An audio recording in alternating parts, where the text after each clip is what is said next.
Welcome to Sweet Dreams Storytelling, where we unwind, relax, and drift into dreamland. I'm your host, Mike, and I'm so glad you're joining me tonight. Let's get cozy and settle in. Story for this evening is our adaptation of a beautiful novel by Kenneth Grahame, The Wind in the Willows. Chapter 1: The Awakening of Mole.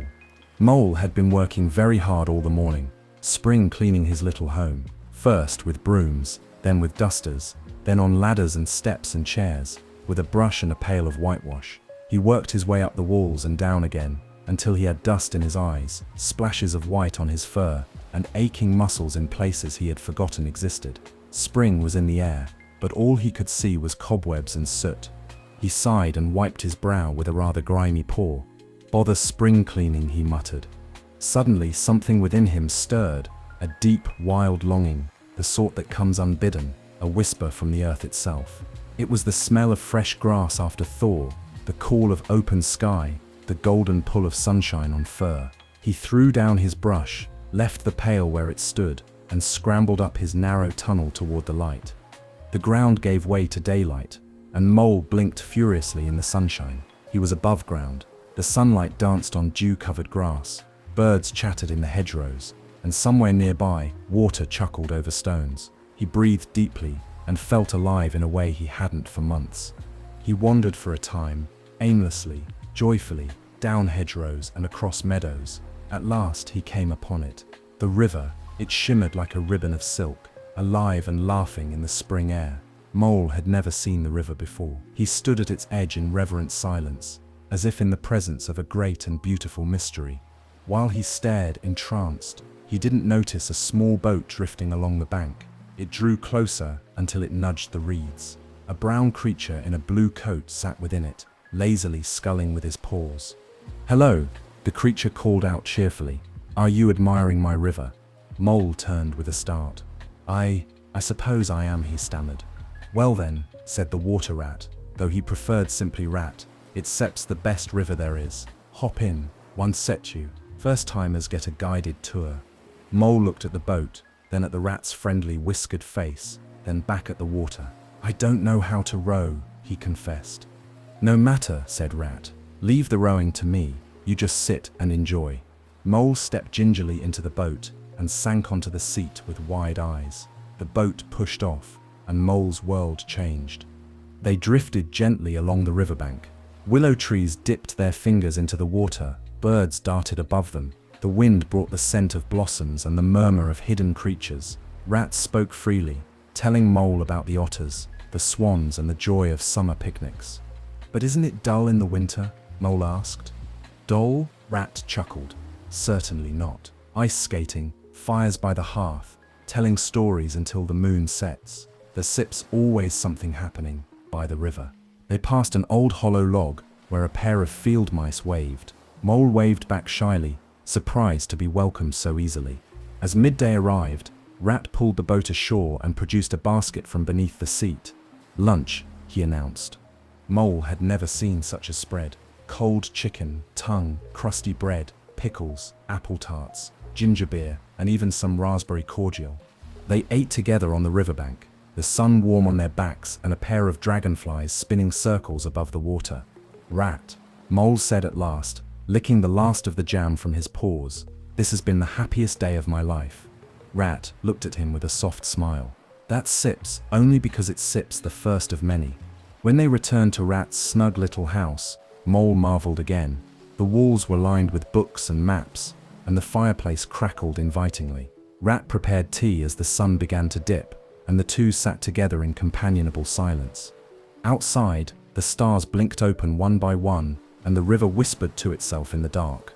Mole had found something he didn't know he was looking for, not just a river or a friend, but a new kind of home, a home of the heart. Chapter 2: Life on the River. The next morning, Mole awoke beneath a soft woolen blanket on a little couch in Rat's home. The early sunlight filtered through lace curtains, casting golden patterns on the walls. The air smelled of toast and river mist. For a moment, Mole was disoriented. This wasn't his dusty underground burrow, but then he remembered the river, the boat, the picnic, and Rat. A warm contentment settled over him like a second blanket. Rat was humming in the kitchen, busying himself with breakfast. "I hope you slept well," he called. "Like a log," Mole replied, padding into the room with a yawn. "Good," said Rat, placing a tray on the table, "because today, my friend, we go boating." The word sent a thrill through Mole. "Boating again? Already?" "Always," Rat grinned. "There's sips no such thing as too much boating." After a hearty breakfast of eggs, toast, and marmalade, they set off. Rat's skiff was already packed with a neat hamper, cushions, and a weathered old parasol. Mole took his place with growing confidence, though he still wobbled a bit as the boat rocked gently. Rat handed him a paddle. "Now let's see if you can learn the gentle art of sculling." For a time, Mole struggled, turning the paddle the wrong way round and splashing himself more than the river. But Rat never scolded. With patient instructions and hearty encouragement, he guided Mole through the rhythm of the strokes. The two friends glided along, passing sleepy dragonflies, lazy herons, and rabbits sunning themselves on the bank. Rat pointed out every nook and cranny with the enthusiasm of a natural-born guide. "See that hollow in the oak roots? That sip's where Otter keeps his fishing rod, and under that little bridge, water voles gather to play fiddles on full moon nights." Mole soaked in every word. They stopped under a great willow tree whose long green tendrils dipped like curtains into the water. Rat pulled out a book and began to read aloud, something dreamy and poetic about rivers and stars. Mole leaned back, half listening, half dozing, lulled by the lap of water and Rat's melodic voice. After lunch, they met Otter himself, brown-furred, broad-shouldered, and bubbling with good humor.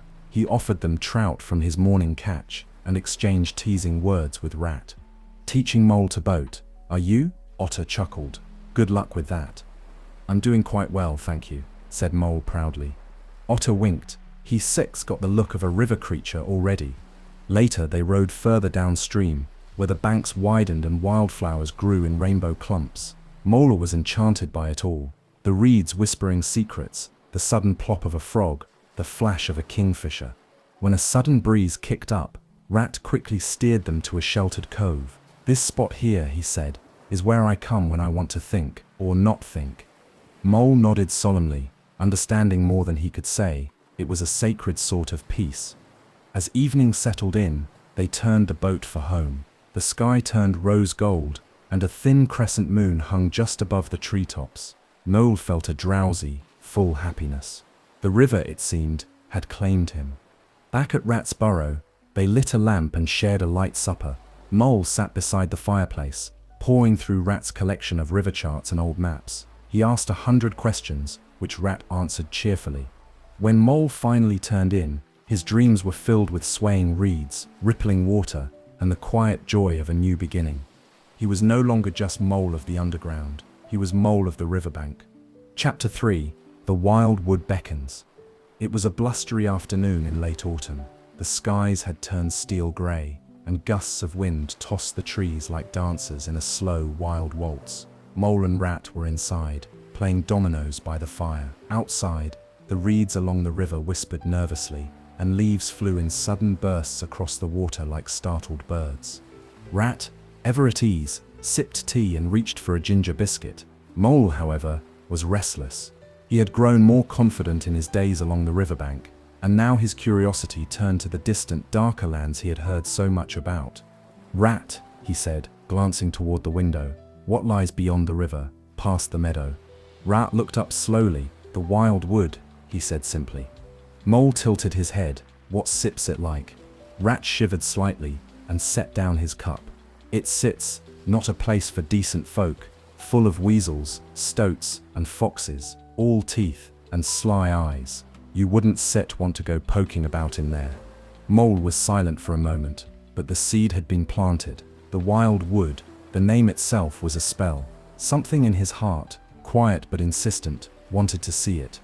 That evening, Rat fell asleep early in his armchair, gently snoring with a book open on his chest. Mole stared into the flickering firelight, debating. The wind outside had grown stronger, rattling the shutters, but still, the call of the unknown echoed louder in his chest. Before he could stop himself, he slipped on his coat and scarf, crept out of the door, and into the wind. The trees grew thicker as he wandered away from the river, Soon the open fields gave way to tangled underbrush and dark, close-growing trunks. The wild wood. He had entered it. At first, he was enchanted. The leaves rustled in mysterious ways, and strange birds called from the canopy. But soon the path narrowed, and the twilight grew dense. The wind moaned like something alive, and Mole realized with a jolt that he didn't know how far he had come, or how to get back. A crack of a branch made him jump. A flurry of leaves scuttled across the path like fleeing insects. The trees leaned in, watching. He began to walk faster. The further he went, the less the wood resembled a place of curiosity. It became something ancient and vast. Faces seemed to leer from the bark of trees, and strange shapes flickered between the branches. Mole's paws grew cold, and so did his courage. "Rat?" he called softly, then louder. "Ratty?" No reply. Then suddenly, he heard it, a soft rustling from the underbrush, too steady to be the wind. He turned, heart thudding. Eyes, dozens of them, shimmered in the dimness, peering at him. He backed away and stumbled into a hollow, curling up into a ball beneath the roots of a tree. Fear had gripped him fully. "I want to go home," he whispered. Hours passed. The wind howled through the trees like a ghost, and Mole clung to the earth. Then, just as he was beginning to despair, he heard something. Footsteps, quick and sure. A familiar voice rang out. "Mole, Moley, where are you?" Mole gasped. "Ratty." A lantern bobbed through the gloom, and Rat emerged, soaked, panting, but determined. "You foolish creature," he said, but his voice trembled with relief. "I'm sorry," Mole sniffled. "Hush now. Come on, let's get you out of this wretched place." Rat wrapped Mole in his coat, and together they made their way back. Rat knew every tree and root. The wild wood seemed to shrink before him. When at last the river appeared again through the trees, Mole wept quietly. Back in Rat's home, he was bathed, warmed, and wrapped in blankets by the fire. Rat brewed a special hot chocolate with cinnamon and clove, and said not another word of reproach. "You came after me," Mole said finally. "Of course I did," said Rat. "That's what friends do." Outside, the wind still moaned, but inside it was safe and bright.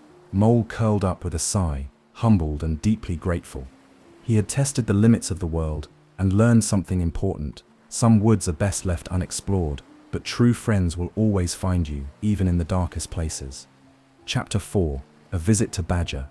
Winter had fully wrapped its arms around the world. Frost laced the branches like silver thread, and the river moved slower now, thick and black beneath a glaze of thin ice.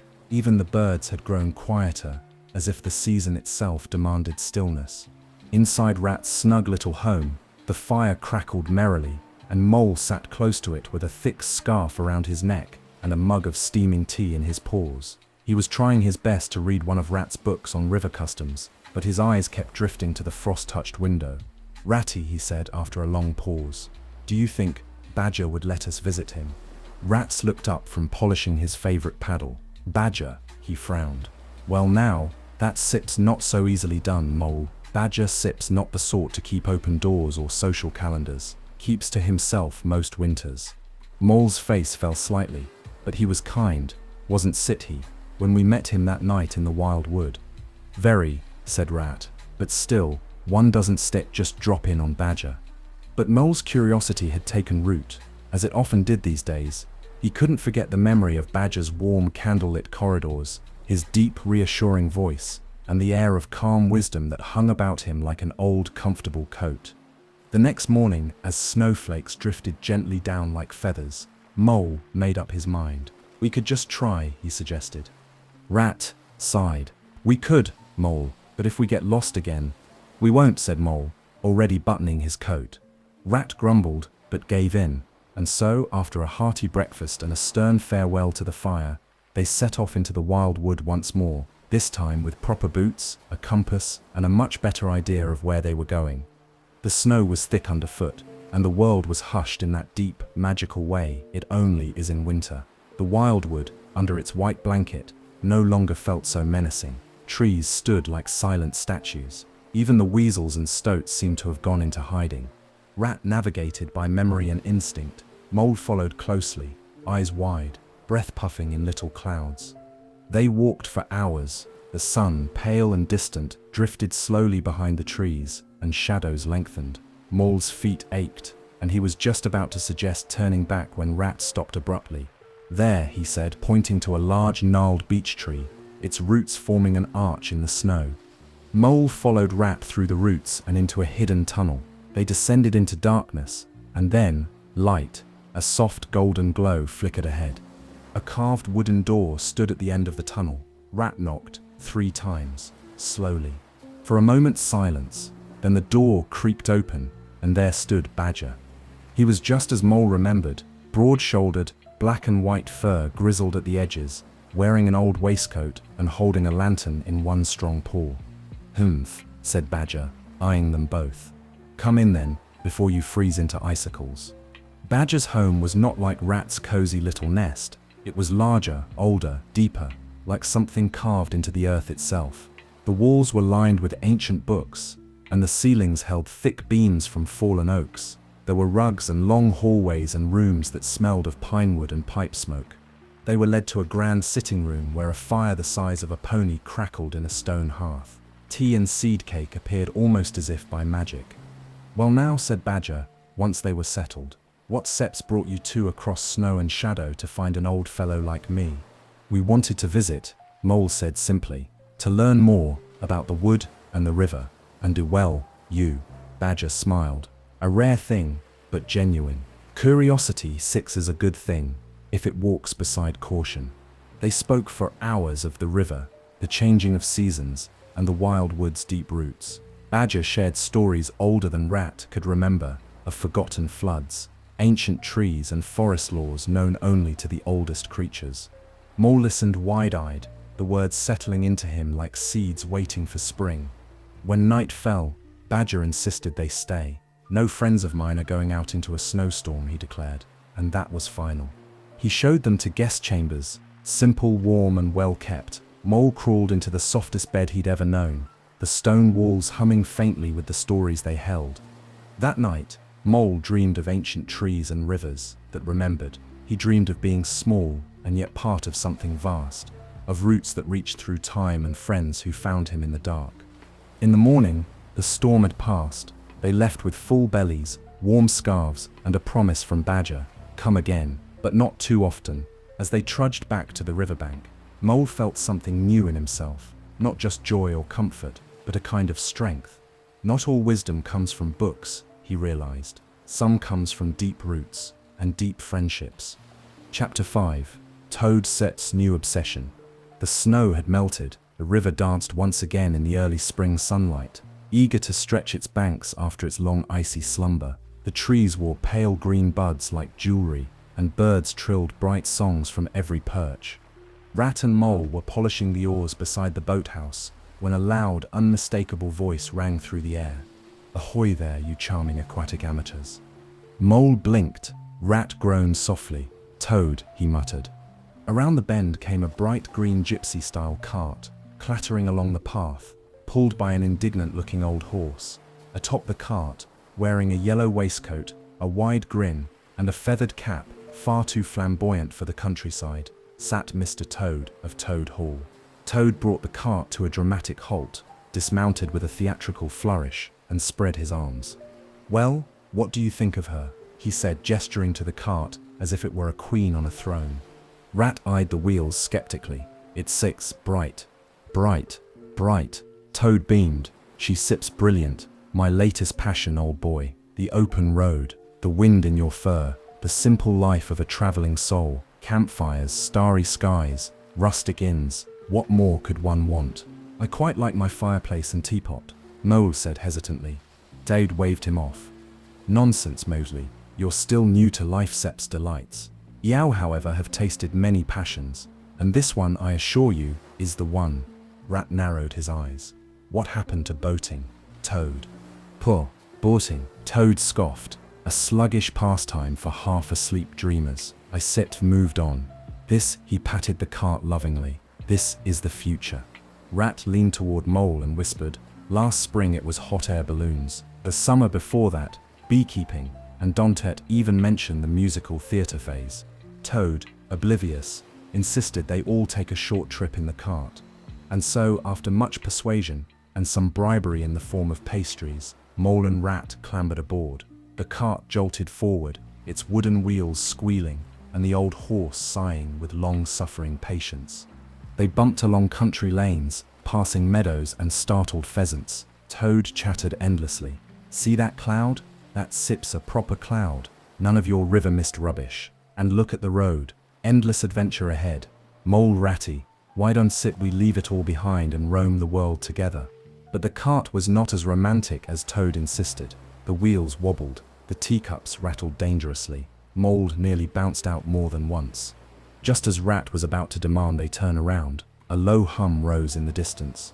A humming, then a roar, then a streak of red and black blur shot past them on the road. It was an automobile. Toad went very still. His eyes widened. His mouth slowly fell open. "What was that?" he breathed. "A motor car," said Rat grimly. Toad's eyes sparkled, truly sparkled, with something dangerous and unstoppable. "A motor car," he repeated in awe. "The most magnificent, the most powerful, the most divine thing I have ever seen." Mole sensed trouble immediately. Toad. But Toad wasn't listening. He had already forgotten the cart, the horse, the road trip, the teacups. He was in love. That night, they returned to the riverbank. Toad barely said a word. He simply stared dreamily at the sky, occasionally whispering poop poop under his breath. By the next morning, the cart was abandoned in a ditch. The horse was happily returned to the stable, and Toad had vanished. When Rat and Mole arrived at Toad Hall, they found him in leather goggles, a scarf fluttering behind him, and a pile of automobile catalogues spread across the drawing room floor. "Toad," said Rat, hands on hips, "done sit be absurd." Toad stood on the table, declaiming as though in an opera. "I am a creature of speed, a child of combustion, a knight of the open road. Out of my way, slow pokes." Rat and Mole exchanged a look that spoke volumes. Chapter 6. The Intervention. A week passed, then 2, and still, there was no peace along the riverbank. The sound of roaring engines echoed across the meadows. Dust clouds billowed over hedgerows. Birds fled their nests in outrage. And at the center of it all, cackling with joy and completely without shame, was Mr. Toad. He had purchased, not rented, not borrowed, but purchased, a motor car. Toad Hall's stables were now garages, and its once peaceful drawing rooms were cluttered with oily rags, broken headlamps, and exhaust pipes. Toad himself had taken to wearing driving gloves at all times, even indoors, and referred to himself only in the third person. "Toad the fearless," he proclaimed. "Toad the terrific." He careened through villages, carelessly scattering ducks, wheelbarrows, and on one memorable occasion, the vicar's laundry line. And after each incident, he returned home more convinced than ever that he was not only a magnificent driver, but also a public necessity. It was, as Rat said, with a grim sigh, an emergency. One rainy afternoon, Mole and Rat tramped up to the iron gates of Toad Hall. Behind them, the river flowed quietly, as if pretending not to know him. Inside, they found Toad lounging in a silk robe, sipping lemonade, with a motoring manual balanced on his knee. "Gentlemen," he exclaimed, "here to join me on the road, are you? Excellent. I sit been perfecting a new turn, slight risk of fire but thrilling." "Sit down," Rat snapped. Toad blinked. "I beg your pardon." "We sep had enough," said Mole firmly. Toad gasped. "Enough? You stirred a menace, Toad," Rat continued. "You stirred crashed 3 motor cars, frightened half the countryside, and you haven't written a single apology." "I sep am a misunderstood genius," Toad sniffed. "You said going to hurt yourself," said Mole gently, "or someone else." Toad waved a gloved paw. "Pa, small risks in pursuit of glory." It was then that Rat and Mole knew they needed reinforcements. Later that evening, a shadow moved quietly through the woods, broad-shouldered, calm-eyed, and with a sturdy walking stick in hand. Badger arrived at Toad Hall. Toad was mid-monologue in the ballroom when the doors burst open. "Enough nonsense," said Badger. Toad froze. "Ah, Badger, my old friend. A pleasure." "Sit," said Badger. Toad sat. The following morning, a plan was in place. Toad was to stay indoors. No motoring, no ordering new parts, no sneaking out windows at night. Badger would keep watch. Rat would assist. Mole would bring meals and distractions, mostly crossword puzzles and books about gardening. It was in essence an intervention. Toad, however, was not easily conquered. He tried pleading, "But my public needs me." No. He tried flattery. "Badger, old thing, you never looked so distinguished." No. He tried faking illness. "Sam developed a terrible motoring fever. Only open roads can cure it." Still no. Finally, he tried escape. One stormy evening, Rat caught him climbing down a bedsheet tied from the balcony. "Toad," Rat cried. Toad jumped with a squeal, got tangled in the sheet, and ended up upside down in the rose bushes. "You idiot," muttered Badger, pulling him out by the legs. Days turned into weeks, and slowly, something began to change. Toad pouted less. He listened, occasionally. He even helped Mole plant tulip bulbs, though he claimed it was beneath his noble calling. But none of them trusted the calm completely. Toad was like a bottle under pressure, quiet on the outside, fizzing madly within. Then one crisp morning, he vanished. Gone, vanished. No note, no tracks, no hint, only an open window and the distant sound miles away of a motorcar backfiring. Rat, Mole and Badger stood at the window in silence. "I tied that sheet to the bedpost myself," Badger muttered. "And I saw him reading maps last night," said Mole. "Pup pup," Rat said bitterly, mimicking Toad's cry of glee. They all sighed. The intervention had failed. Toad was loose. Chapter 7. Toad sipped his wild ride. The road unfurled before him like a ribbon of promise. The sun had barely risen when Toad, in borrowed goggles and a dashing but stolen leather coat, commandeered a bright red motorcar parked innocently outside a village inn. With a whoop of delight and absolutely no permission, he leapt into the driver's seat, cranked the ignition, and roared off in a blur of dust and flying chickens. "Poop poop," cried Toad. It was a glorious, chaotic ride. Toad careened down country lanes, narrowly missing hedges, hay carts, and more than one shocked pedestrian. He zoomed past startled cows, knocked over a signpost or two, and sent a line of laundry billowing like battle flags in his wake. He was completely, absurdly, unstoppably delighted. "This is the life," he bellowed. "Nothing like speed to stir the noble spirit. Onward." He took corners on two wheels. He waved cheerfully at a constable he would later deny ever seeing. He sang off-key, and at the top of his lungs, songs he invented on the spot. "Oh, the road is mine, and the sky is free, and none shall catch the likes of me." With goggles on and scarf a-blow in set, Toad goes fast, without a know-in sit. Everything, of course, was utterly illegal. By late morning, news of a stolen red motorcar and a wild-eyed maniac behind the wheel had reached the local constabulary. They were not amused. A constable mounted his bicycle and gave chase. Toad laughed and waved. A village watchman attempted to block the road with a cartload of turnips. Toad swerved, overturned the cart, and kept going with a shout of "Viva la vegetable." The pursuit escalated. Soon, Toad was being chased by a motorized police wagon, 2 officers on horseback, and an extremely upset farmer wielding a hoe. Toad, naturally, took it as evidence of his greatness. "They'll write songs about this day," he howled into the wind. But even the wildest ride must come to an end, and Toad's end arrived with a chicken, a gate, and an unfortunately placed duck pond. It happened in a blur. A chicken darted into the road. Toad swerved. The car struck a garden gate, flew over a hedge, and landed splash in the duck pond of Miss Pringle, a retired schoolmistress known for her no-nonsense attitude and excellent aim with a rolling pin. Toad emerged dripping, spluttering, and delighted. "Splendid little plunge," he declared, arms outstretched. 5 stars. Miss Pringle promptly hit him on the head with said rolling pin. He woke up in a cell, a cold one, with a leaking ceiling, a crusty blanket, and a very large jailer named Sergeant Wilkins. "Well then," said the sergeant, "you sup, a rare catch, you are." "I demand my lawyer," cried Toad. "You can have him," said the sergeant, "right after the trial, which is in half an hour." Toad was marched to court in damp clothes, still insisting on his innocence. "I am a noble animal, a creature of refinement. This is all a misunderstanding." The judge, unimpressed, listened to the list of charges, theft, reckless driving, destruction of property, resisting arrest, impersonating an officer C, and public disorder via song. Toad puffed out his chest. I throw myself on the mercy of the court. The court was not merciful. 20 years, cried the judge, banging his gavel. To the deepest dungeon in the darkest wing. Toad Stup's jaw dropped. But I sit, Toad of Toad Hall. Exactly why we're locking you up, muttered the judge.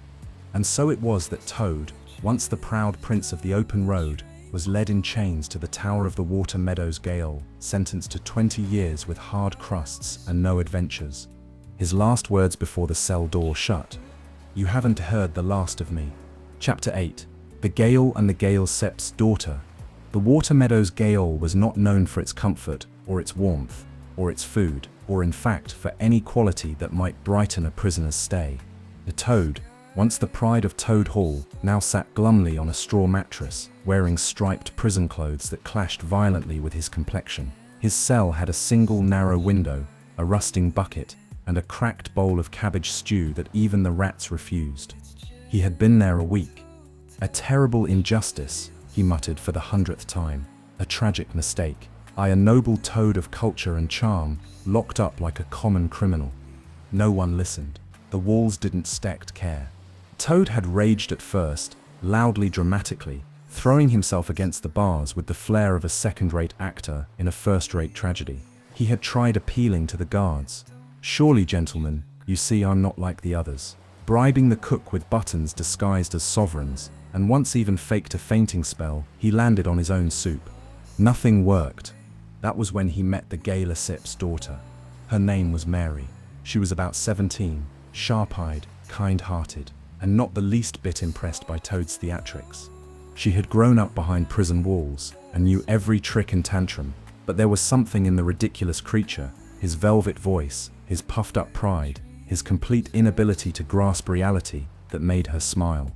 She began bringing him extra bread, then real jam, then a pillow, then conversation. Toad seized the opportunity. "My dear girl," he said one day, wiping his nose dramatically with a handkerchief, "you are the only soul in this dreadful place who understands me." Mary snorted. "You said the same thing to the cat last night." "That was emotional desperation," Toad said solemnly. She laughed. Over time, Toad told her tales, most of them wildly exaggerated, of river picnics, moonlit boating adventures, and daring motorcar escapades, the illegal parts conveniently edited out. Mary listened with interest, and even a hint of wonder. "He's never been anywhere," she admitted once. "Not beyond the village anyway." Toad sat up. An idea struck him like lightning. "Then you must help me escape." Mary raised an eyebrow. "You must? It would be." He jumped up dramatically. "The greatest escape ever performed. I shall be a legend, and you, my dear Mary, will be the heroine who made it all possible." Mary narrowed her eyes. "What sits in it for me?" "Adventure," Toad cried. "Romance, scandal, and I sit'll write you into my memoirs." She considered, "And a new bonnet. Toad of Toad Hall shall personally buy you 3. The plan was absurd, and yet somehow it worked. Mary brought him an old washerwoman's outfit, bonnet, dress, apron, even boots far too big for him. Toad stared at it, horrified. "Must I really wear this?" Mary folded her arms. "Toad the Terrific," she said, "or no bonnet." With a dramatic sigh, Toad dressed. He looked utterly ridiculous. His warty green face peeked out from beneath a frilly bonnet. The dress dragged along the floor. The boots flopped like soggy bread. "No one will ever believe this," he grumbled. "They don't need to believe it," Mary said. "They just need to not look too closely." At dawn, Mary led him out through the kitchen, past the snoring guards, and out the servants' entrance. Toad walked stiffly, arms crossed, nose high in the air. "Keep your head down," whispered Mary. "I am dignified," Toad replied through clenched teeth. "Just try to be invisible," she hissed. They made it past the gates. The air was fresh. The sun was rising. Toad was free. He turned to thank Mary, but she was already hurrying back inside. He lifted his skirts, grinned wildly, and ran full tilt down the lane, bonnet flapping behind him like a victory banner. Toad the washerwoman rides again. Chapter 9. Escape on the Barge. Toad, though free at last, was not exactly enjoying the experience. He had tramped for miles down dusty country lanes, bonnet askew, boots blistering his feet, skirts tangled in thistles. The washerwoman's outfit had once been comically oversized. Now it was also dusty, wrinkled, and emitting a faint smell of boiled cabbage. But Toad marched on, head held high. He was, after all, a master of disguise, a cunning fugitive, a daring outlaw. He imagined posters going up all across the countryside. Wanted, the dangerous and dashing Toad, master of escape. Do not approach unless bearing lemonade. By midday he found himself near a wide canal, its sluggish water glinting in the sun. A long, flat barge was moored along the bank, painted in faded greens and reds. Smoke puffed from its chimney. On deck stood a solid, muscular woman in a blue apron and muddy boots. Her sleeves were rolled up. Her arms were folded. Toad saw an opportunity. He adjusted his bonnet, softened his voice to a trembly falsetto, and approached. "Good day, kind lady," he said. "Might you need some help aboard your fine vessel?" The woman squinted at him. "You a washerwoman?" But of course, Toad curtsied, nearly tripping over his hem. "The best in all the shires." The bargewoman grunted. "Well, I've got a load of linen what needs doing. You can scrub while we travel. I'me heading north along the canal. Hop aboard." Toad climbed up awkwardly and settled beside a large metal basin filled with soapy water. The woman handed him a bundle of sheets. "You know how to use a washboard?" she asked. Toad blinked. Of course, he lied. "In fact, I invented the modern method. Quite revolutionary, really. Just you wait." He dipped a sheet in the water, slapped it on the board, and began scrubbing furiously. A minute passed, then two. Foam flew everywhere. The sheet grew no cleaner, but somehow wetter. The washboard clanged, the basin sloshed, and soon Toad was soaked from bonnet to boot. The bargewoman watched him with narrowed eyes. After a few minutes, she leaned over and sniffed one of his clean sheets. "It still smells like sheep and onions," she said flatly. Toad gave a feeble smile. "Ah, it's traditional." "You set no washerwoman," she said. Toad straightened, dropping the falsetto. "Madam, I shall not allow my genius to be questioned by someone whose boat smells of cabbage and defeat." She crossed her arms. "And what seps more," he added haughtily, "I am not a washerwoman. I am Toad." A long pause. "Toad," she repeated slowly. "Toad of Toad Hall." The bargewoman gave him a look. Then she picked him up, washerwoman dress and all, and threw him off the barge. Toad splashed into the canal with a loud plop, flailed for a moment, then sputtered to the surface. He bobbed indignantly in the water, his bonnet floating beside him like a pale jellyfish. "Uncivilized creature," he shouted. You settle, regret this." But the bargewoman was already pushing off, shaking her head. "Best actor on the canal, that one," she muttered. Soaked, furious, and without transportation, Toad climbed out of the water. He looked a fright, mud-covered, hatless, one boot lost in the reeds. He trudged onward. Soon a country lane appeared, and along it trotted a cheerful fellow with a horse-drawn cart. Toad's steps' eyes gleamed. The disguise had failed, the laundry life had failed, but his charm, that had never failed. He flagged down the cart, put on his best aristocratic voice, and tried again. "My good man," he declared, "might I trouble you for a lift? I am on urgent business." "Where to?" asked the man. "Toad Hall," said Toad proudly, "for I am its rightful owner." The man looked doubtful. "You're a very wet toad in a woman's dress," he observed. "Toad of many talents," Toad replied with a grin. The man shrugged and motioned him aboard. As the cart trundled off down the lane, Toad leaned back, soggy but smug. "I may be bruised," he said aloud. "I may be mocked, but the road is open once again, and destiny awaits." He began to hum another made-up song. "Through ditch and duck pond, jail and foam, Toad the brave is coming home." Chapter 10. A narrow escape. Toad was back on the road, and in his element. He rode atop a hay cart like a prince returning from exile, humming proudly, wind-drying his soaked fur. Though dressed in a sagging petticoat and mismatched boots, he held his chin high and waved at passing crows like a celebrity. In his mind, the journey was already legendary. He imagined the headlines: Toady escapes, dungeon, outwits the law, returns in glory. The cart bumped along a quiet country lane, and all seemed well until a voice called out from behind. "You there, halt." Toad turned, his heart dropped.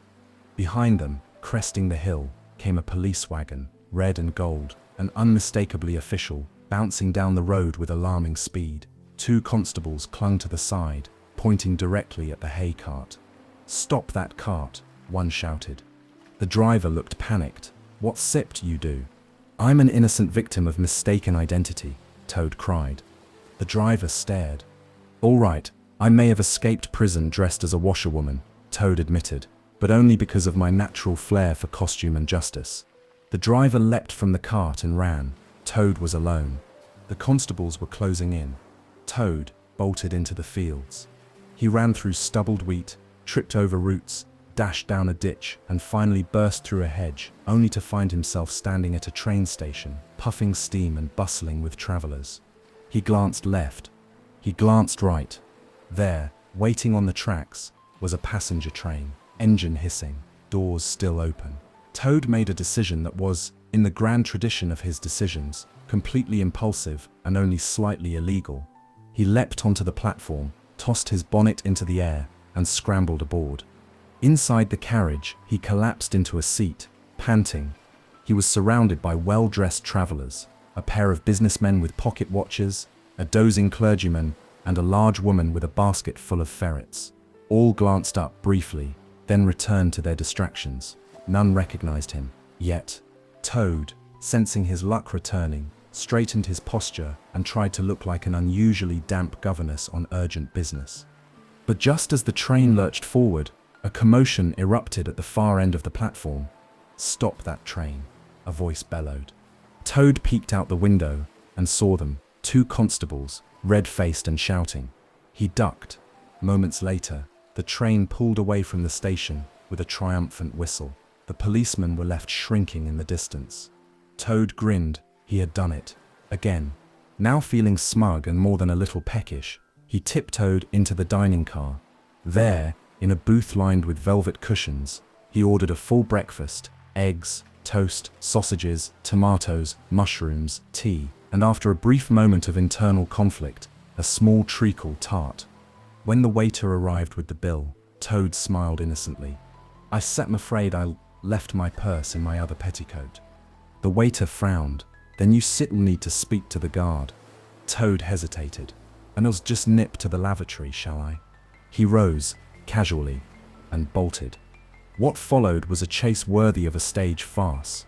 Toad scrambled through carriages, knocking over suitcases, upsetting tea trays, and nearly colliding with a tuba-playing badger in a traveling band. The conductor pursued him from one end of the train to the other, shouting, "Thief, scoundrel, fraudulent washerwoman." Passengers gasped. Ferrets screamed. A parrot escaped its cage and squawked "Villain, villain," repeatedly. In desperation, Toad flung open a door and climbed onto the roof of the train. Wind roared, his skirts flapped like sails. Buttons flew. He crawled, ducked under wires, and clung for dear life. "I didn't ask for this adventure," he muttered, "but it suits me perfectly." At the next station, he leapt off the train before it had fully stopped, rolling down a grassy slope, landing in a heap and laughing madly. He was scratched, bruised, and filthy, but he was free. He limped into a hedgerow, removed the bonnet once and for all, and said, "Thus ends the era of the washerwoman." He stood up, now fully disheveled and completely himself again. "Toad of Toad Hall is back," he declared to the birds and trees, "and the world shall know it." Chapter 11. Return to the riverbank. Toad trudged. Not marched, not gallivanted, not sang his own name and gloried. He trudged. His boots were worn through at the soles. His waistcoat, once silk and spotless, was now torn and adorned with several leaves, a spoon, unknown origin, and a smudge of what may have been railway custard. His stomach growled, and his ego, though still large, was noticeably limping. But the road was familiar now. The fields rolled in gentle slopes. The river glinted through the reeds. The scent of willow and water mint drifted on the breeze. He was nearly home. And for the first time in many weeks, Toad didn't feel triumphant. He felt uncertain. What would Mole say? What would Rat think? And Badger, oh Badger would be furious. Probably give him one of those long disappointed stares that cut more deeply than any scolding. Still, Toad straightened his back. He was Toad of Toad Hall, after all, and Toads never skulk, though he did, admittedly, loiter quietly at the edge of the river path for a good 5 minutes. He found Mole first. Mole was tending a flower bed outside his neat little home, his paws covered in earth, his snout twitching in concentration. Toad watched him for a moment, oddly touched by the sight. "Hullo, Moley," he said softly. Mole dropped his trowel. "Toad," he gasped. "Is that really? Are you Hal?" Toad gave a crooked smile. "It's Sips, a long story. There were dungeons, dresses, ducks. It sipped, rather not relive it." Mole blinked. "You look terrible." "I know." Mole smiled gently. "You also look glad to be home." "I am," said Toad, and meant it. They went to fetch Rat, who was painting the trim on his little boathouse and muttering about proper angles and varnish viscosity. When he saw Toad, he dropped his brush right into the river. "You!" he shouted, marching up the path. "Do you know the worry Yusef caused? The chaos? Yusef been in every newspaper. Motorcar theft, jailbreak, cross-dressing. You turned up in a ferret Sip's dream last week." Toad winced. Rat took a deep breath. Then he threw his arms around him. "Welcome back, you ridiculous creature." The three of them sat by the water's edge, the afternoon sun glittering on the river, tea and jam tarts between them. Toad told the tale, dramatically of course, with sound effects and accents, but there was a weariness beneath the bluster, and just once or twice he stopped himself from exaggerating. Mole noticed. So did Rat. Later they took a boat downstream. Toad lay in the bow, staring at the sky. It was quiet, peaceful. "I think I missed this," he admitted. "The river, the trees, the friends." "You think?" Rat snorted. Toad chuckled. "All right, I did miss it. All of it." They drifted past reeds, water voles waving from the bank. A dragonfly hummed by. Somewhere in the distance, a woodpecker tapped out the afternoon. Mole broke the silence. "There's something you should know, Toad." Rat nodded solemnly. "It sits about Toad Hall." Toad sat up. "What about it?" Rat and Mole exchanged a look. "It's Sip's been taken over," Mole said, gently, "while you were gone." Toad blinked. Taken. "By weasels, mostly," said Rat, "and stoats, and a couple of ferrets, from the wild wood." "They snuck in," Mole added, "claimed the place for themselves." Toad stood up in the boat. "Those ruffians, those villains, those unwashed, unmannered trespassers. I shall." "Sit down," said Rat calmly. "You still tip us over." Toad sat. "But, my home, we still get it back," Mole said. "But not with motorcars, not with boasts, with planning. And friends," Rat added. "That's Sips how we do things around here." Toad looked at them. His expression shifted. Not grand, not pompous, but something quieter. "Right," he said. "Let thems make a plan." And for the first time in a long time, Toad didn't mean a getaway, or a song, or a reckless joyride. He meant home. Chapter 12. Badger Sip's Plan. That evening, under a deep violet sky, the three friends made their way through the woods toward the most dependable creature they knew. Badger. The trees stood tall and dark around them, but the path was familiar now. They carried no lantern, just trust in the track beneath their feet, and the quiet courage of belonging together. Toad was subdued. He had spoken little since learning of his homesick occupation, though now and again he muttered things like, "Weasels, in my conservatory," or "What if they scuffed the parquet?" When they reached Badger's door, Mole knocked gently. It opened almost immediately. Badger stood in the golden glow of his hall, arms crossed, whiskers twitching. He looked at Toad. Toad looked back. Then Badger stepped aside. "Come in." They gathered around the great stone hearth, where the fire roared like an old dragon curled up for warmth. The scent of pine logs and pipe tobacco filled the air. Rat and Mole explained everything: Toad's escape, the occupation of Toad Hall, and the gang of wild wooders who had taken up residence in the noble estate. Badger listened in silence, his eyes sharp and thoughtful. When they finished, he cleared his throat. "Toad, are you finally ready to listen?" Toad hesitated. Yes, he said. Ready to follow a plan? Another pause. Yes. Without insisting you perform an operatic solo halfway through it. Toad sighed. Yes. Badger gave a satisfied grunt. Then it sits time we took back what sits yours. He stood, crossed the room to an old wooden cabinet, and pulled out a yellowed map of Toad Hall. Now listen closely, he said, spreading it on the table. The friends gathered around. Toad gasped. I forgot how many drawing rooms I had. Focus, said Badger.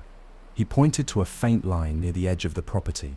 There sips an old secret tunnel, built centuries ago, runs from the woods near the riverbank straight to the cellar beneath the hall. Aspir never heard of it, said Mole. Most haven't set, Badger said, except me, and Toadcep's great-uncle Bartholomew, who used it once to escape an embarrassing poetry recital. He tapped the map. The tunnel still exists. If we enter here, he pointed, and move quietly, we can reach the inside of Toad Hall unseen. The weasels won't be expecting anything from below. Toadcep's eyes gleamed. A secret passage. Oh, the drama of it. No drama, snapped Badger. Just stealth. What then? Asked Rat. We wait until a feast, said Badger. The Wild Wood Gang hold one every few nights in the banquet hall. Music, food, chaos. Most of them will be eating, drinking, and full of mischief, but low on guard. That fits when we strike. Strike how? Said Mole nervously. Not with swords or clubs, said Badger. We drive them out, together, boldly, with surprise and numbers. They sit nothing without fear. Toad puffed up. I could wear a disguise and pretend to be a ghost. No, said everyone at once. They spent the rest of the evening preparing. Badger handed out maps, instructions, and supplies. Rat polished his walking stick like a sword. Mole practiced moving silently, tripping only twice. And Toad, to his credit, listened, really listened, for the first time in what felt like a very long while. When they rose to leave, Badger clapped a heavy paw on Toad's shoulder. This is your home, he said, but we won't take it back for you. We'll do it with you. Understand? Toad nodded solemnly. I do. The night was still as they returned to the riverbank, the stars watching silently overhead. At the edge of the water, they paused. Tomorrow, said Rat. Tomorrow, echoed Mole. Toad looked toward the distant silhouette of Toad Hall, its towers outlined in moonlight. Yes, he whispered. Tomorrow I come home. Chapter 13. The Secret Tunnel. The dawn broke soft and grey. The wind moved gently across the water, whispering through the reeds like it knew something important was about to happen. Birds stirred in the trees, unaware that a quiet rebellion was underway. By mid-morning, 4 determined figures stood at the edge of a copse near the riverbank. Badger, solid and unshakable. Rat, alert and steady. Mole, nervous but resolved. And Toad, wearing a dark cloak, mud on his boots, and for once no hat at all. I still say I'd look dashing in a mask, Toad muttered. You'll look dashing when you reclaim your hall with dignity, said Badger. Toad the modest, Rat added dryly. Now that is a disguise. Toad stuck out his tongue but said nothing more. Badger crouched at the base of a thick old yew tree and pushed aside a mound of moss. Beneath it was a square stone slab. He grunted and heaved it open, revealing a dark hole beneath, lined with ancient bricks and the scent of cold, damp earth. This, he said, is the way in. The tunnel was narrow and old. The walls dripped.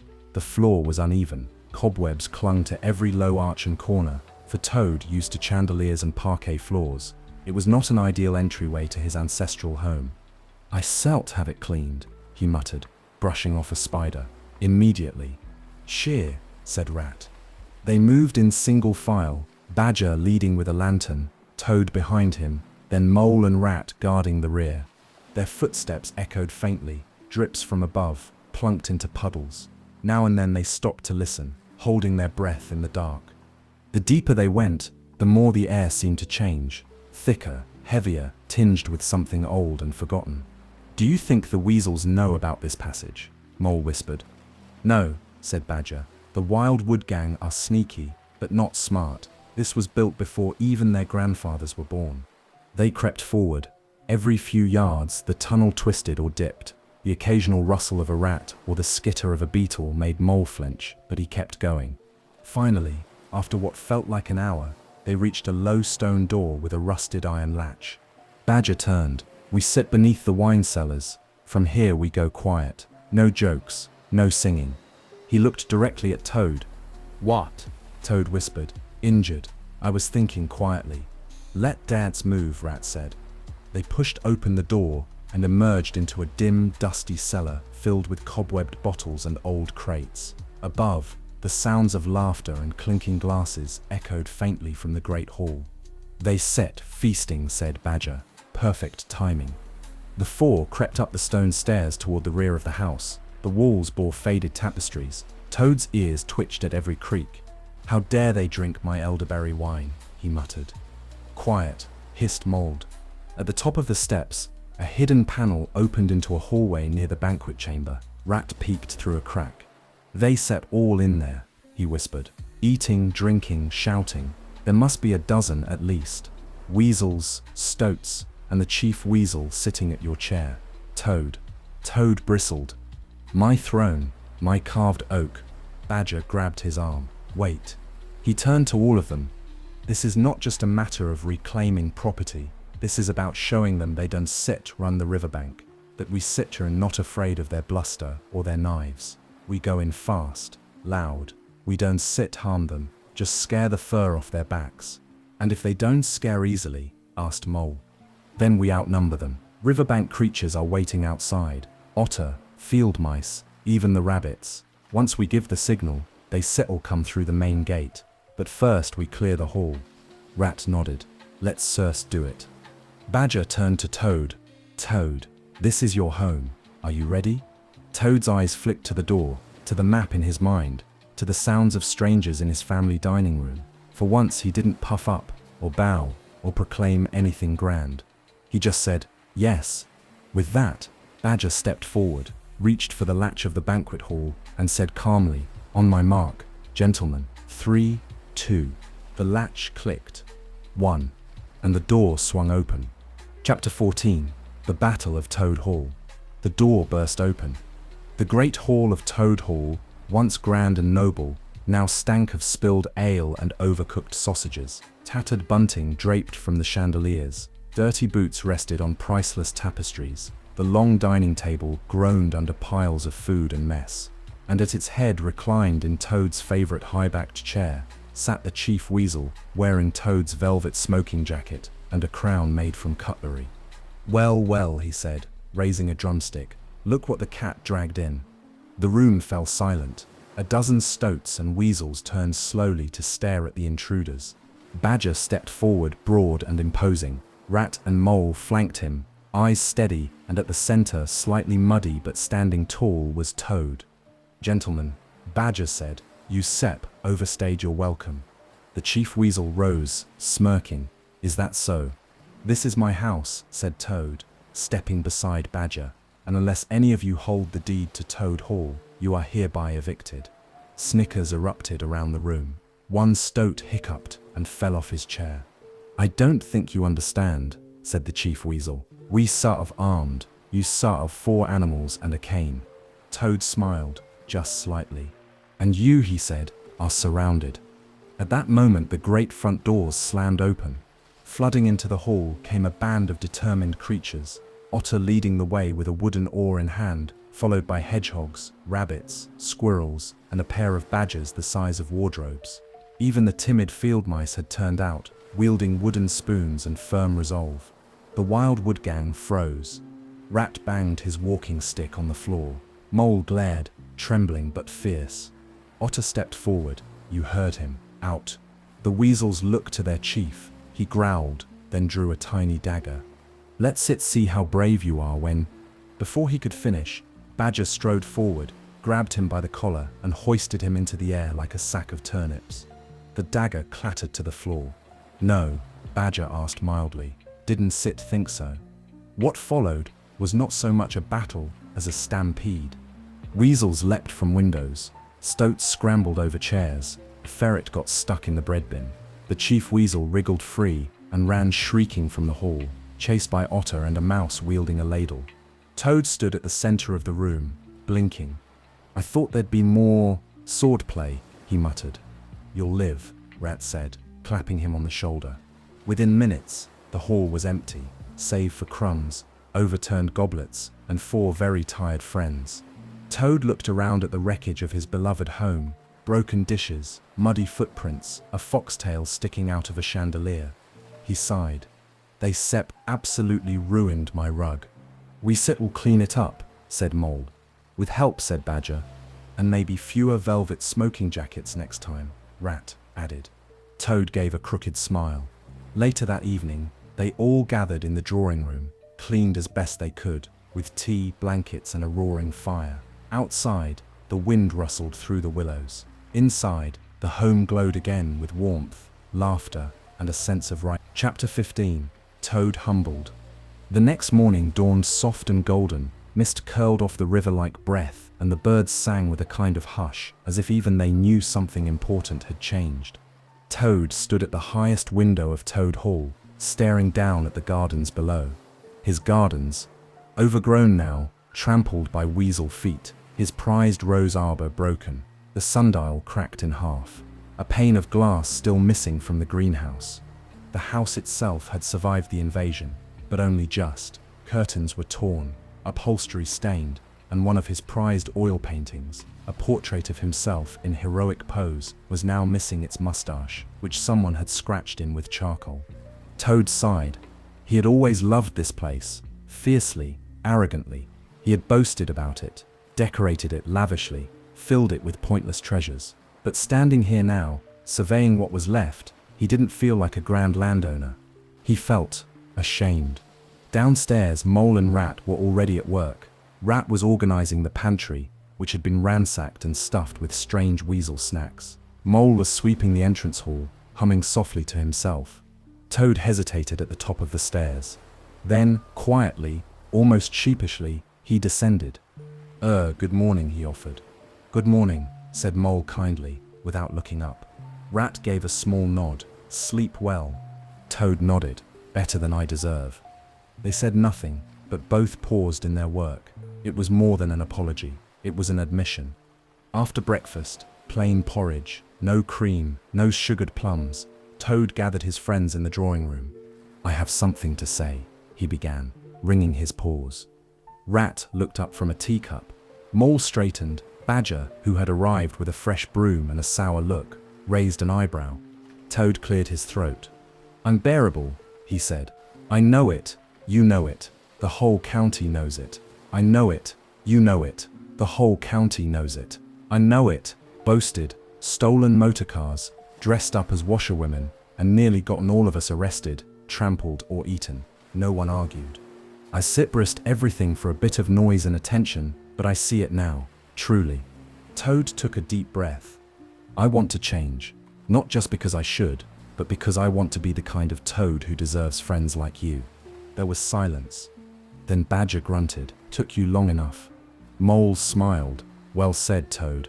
Rat gave a half grin. "Let's see if it lasts longer than the hot air balloon phase." "I meant every word," Toad insisted. "Good," said Badger. "Then you can start by helping clean the library. The weasels used it as a poker den." Toad blinked. "The library." "With a mop," Badger added. Toad winced, then stood tall. "Right. Where sips the bucket?" That afternoon, Toad could be found on his knees, scrubbing soot off the marble fireplace, singing softly under his breath. Not a heroic ballad, but something gentle and off-key. He worked without complaint. When Rat passed him a rag, he didn't pretend to faint. When Mole asked for help reshelving books, he didn't delegate the task to an imaginary butler. And when Badger came in with an armful of muddy boots and said, "These too," Toad simply nodded. That evening, they gathered again by the fire, tired, dusty, but content. The hall was beginning to feel like home again. Not just a house, but something shared, built not on wealth or pride, but friendship. Toad stirred his tea and stared into the firelight. "It feels different now," he said quietly. "Being here, I think I understand." Mole looked over. "Understand what?" Toad didn't answer for a moment. Then he smiled, a small, real smile. "That it sits not the size of the hall or the shine of the banisters. It sits who comes through the door, who stays, who cares enough to drag you back from disaster again and again. No one said anything. They didn't need to. The fire crackled, and the river sang softly outside the windows. Toad had come home. Chapter 16. Molesip's Homecoming. The days passed gently now. Peace had returned to the riverbank. The weasels were gone. Toad Hall was slowly being restored to its old self, but with fewer velvet capes and more honest laughter. Toad, true to his promise, behaved with unusual humility, mostly.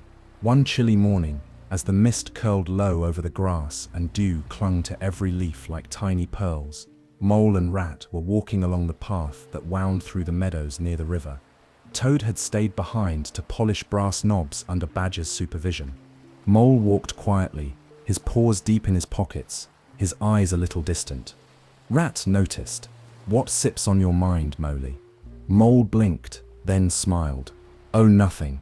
It sits just that. I believe we sit near my old home." Rat paused. "Your burrow?" Mole nodded. "Yes. It sits somewhere just over that rise. I haven't been back since I found the river." They stood in silence for a moment. Then Mole added, very softly, "I wonder if it misses me."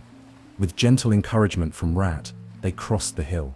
The landscape shifted, no longer the broad open meadows of the riverbank, but small tangled hedges, tree roots like twisted ropes, and the scent of earth deep and cool. And then, there it was. A small mound beneath the hawthorn, half covered in ivy, a wooden door, worn and slightly askew, a crooked chimney poking out of the hill like a sleepy finger. Mole End. Mole approached slowly. The wind moved gently through the grass. A bird chirped once and flew away. The door creaked when he touched it. Everything was exactly as he had left it. Dusty, perhaps. The welcome mat askew, but the air was familiar, filled with old memories, the scent of jam jars and candle wax, the comfort of quiet corners and forgotten corners of self. Mole stepped inside. Rat followed. It was dim but warm, cozy in the way that only an old, loved place can be. Books stacked slightly off-kilter, a pair of worn slippers by the hearth, a half-mended cushion on the armchair. Rat looked around and gave a low whistle. "It sits wonderful, Moley." Mole's throat tightened. He hadn't expected the rush of emotion, the swell of belonging, and also the pinch of guilt for having left it so long. "I used to think it was small," Mole said, "but now, it feels just right." Rat smiled. "Homes are like that. They wait." Mole found the kettle, dusted it off, and set it to boil. The old teapot was still on the shelf, nestled between a tin of biscuits and a slightly faded postcard from Badger, dated 3 winters ago. Soon the room filled with the sound of bubbling water and the smell of strong tea. They lit a lamp, Rat dusted off a biscuit tin, and they sat together on the floor, nibbling quietly. "You know," Mole said, "I changed. I don't think I could stay here all the time anymore." Rat nodded. "The river gets into your bones. But I also don't want to forget it. This place, who I was here." "You don't have to," said Rat. "It sits part of you. You carry it with you, even when you sit boating or adventuring or helping an overgrown toad clean out his linen closet." Mole chuckled. They stayed for hours, talking softly, sipping tea, sorting old memories like treasures in a box. Mole found a small brass bell he'd once used to call for imaginary visitors. He rang it once, just to hear the sound. It echoed sweetly in the room. When the light began to fade, they rose to leave. Mole straightened the cushion on the chair, tucked the slippers back under the table, and closed the door gently behind them. As they walked back toward the river, the stars were beginning to blink into the sky. "You know, Ratty," Mole said, "I think there are many kinds of homes." Rat looked at him. "Yes, and you sit lucky to have more than one." Mole smiled, warm and full, and in the quiet between them the grass whispered and the sky sang. And down beneath the hill, the little burrow waited patiently, no longer forgotten, only remembered. Chapter 17. The Changing Seasons. The summer faded slowly. One day the air was thick with bees and golden light. The next, the breeze held a faint bite, and the leaves along the riverbank whispered of change. Then came autumn in earnest, not sudden, but steady, the kind of change that doesn't shout, but simply arrives, leaf by leaf, sunset by sunset. And with it came a stillness. Rat noticed it first. One morning, while rowing upstream to check the reeds, he paused and watched the wind stir the treetops in slow spirals. The swallows were fewer now, the dragonflies slower, a sense of closing down, of drawing in, filled the air. He returned to his snug house and polished the last of his oars with care. Mole, too, felt it. In the cool of the evening, he often stood outside, paws tucked in his sleeves, listening to the distant rustle of falling leaves. He'd begun keeping two homes now, his burrow and the shared warmth of Rat's hearth. He no longer feared the wild wood, but he respected its silence. Sometimes he caught himself humming old tunes from before he ever saw the river, songs sung to no one but the walls of his burrow. But now they had new meaning, not nostalgia, but continuity. Even Toad had changed, quietly, and not without struggle. His grand gestures had softened. He still told stories, of course, but now he let others tell theirs too. He spent long afternoons repairing the greenhouse, repainting shutters, and once helping Mole replant a row of daffodils without declaring himself supreme commander of bulbs. One crisp evening he stood on the balcony of Toad Hall, wrapped in a sensible scarf, watching smoke curl up from chimneys along the river. "It sets odd," he said aloud, "how much you can love something without knowing it, until you nearly lose it." He stayed outside a long while, until the stars came out. Badger remained the same, solid, quiet, present, but even he smiled more often now. He came down from the woods once a week, shared supper, grumbled about damp weather, and listened to the others speak with an indulgent snort. They never said it aloud, but the friends all felt it. Badger was their anchor, the one whose silence made everything else steadier. As autumn deepened, the friends gathered more often indoors. They played games by the fire, read aloud on rainy afternoons, and stored preserves in glass jars lined up like soldiers on Rat's pantry shelf. They hosted quiet suppers, where even shy field mice came and sat near the fire, cheeks pink with laughter.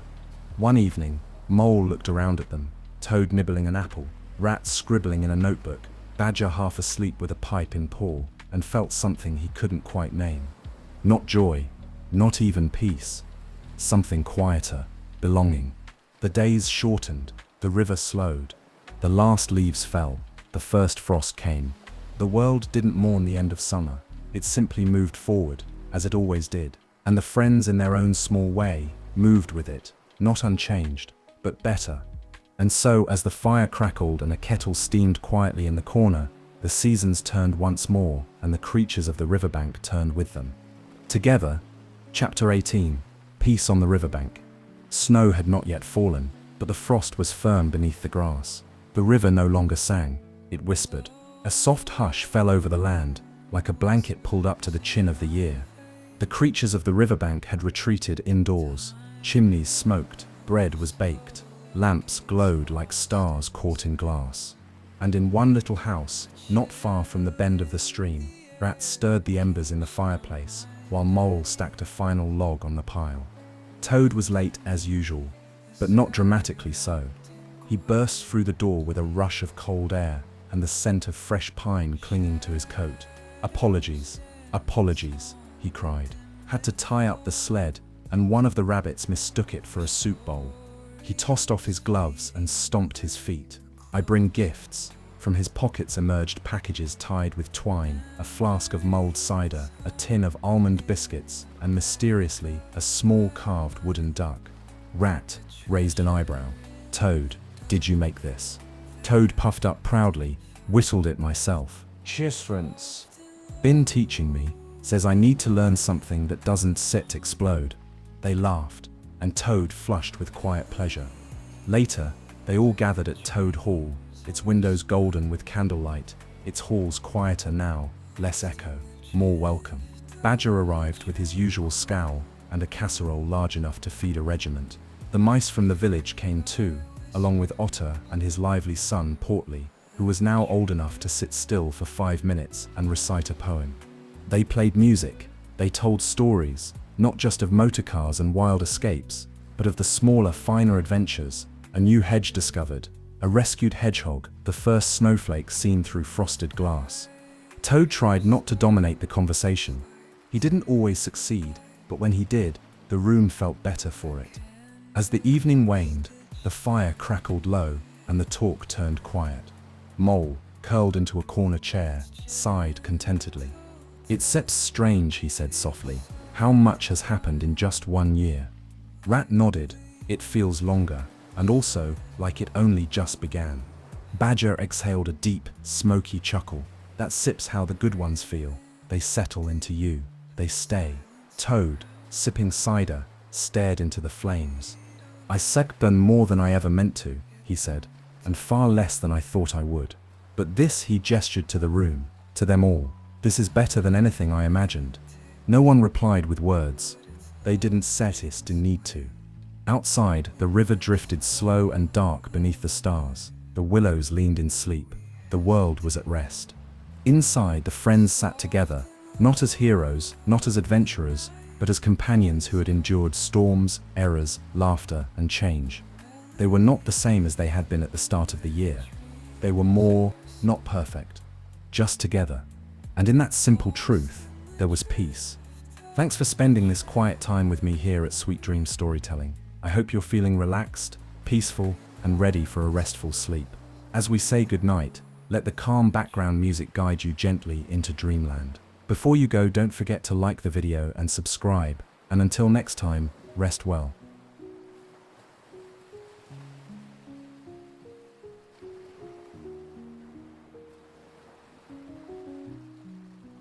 Glow of the moon whispers in my face. Time moves slow, like it's lost in space. A chill in the air keeps my mind at ease. Underneath the sky, wrapped in quiet plea.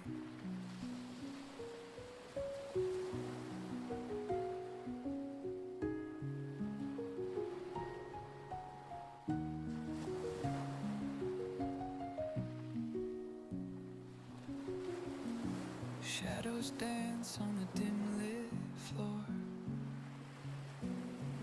Their stories fleeting like a closing door. Memories hum in the back of my mind. A treasure in the dark that I often find. Soft and low the night does hum. A melody where dreams are spun, lost in the drift of a tranquil breeze, carried by whispers through the trees. The sky drips stars like tears of light, a canvas stitched by the hand of night. Its gentle touch feels so divine, like the universe said all will be fine.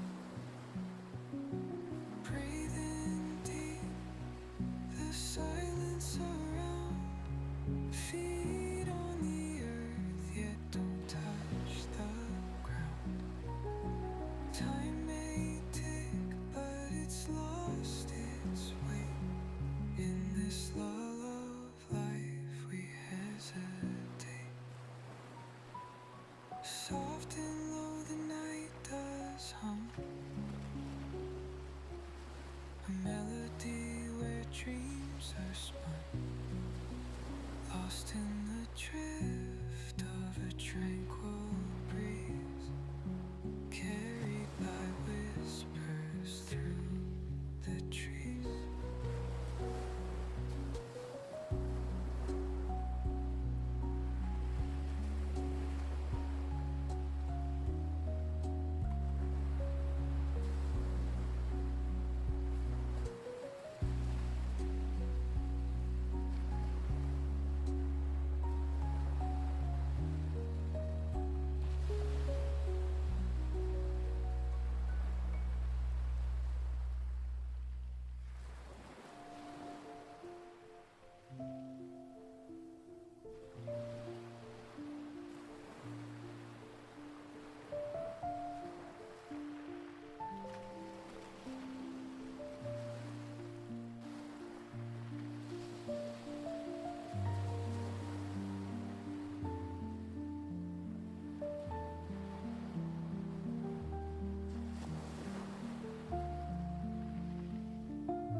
treasure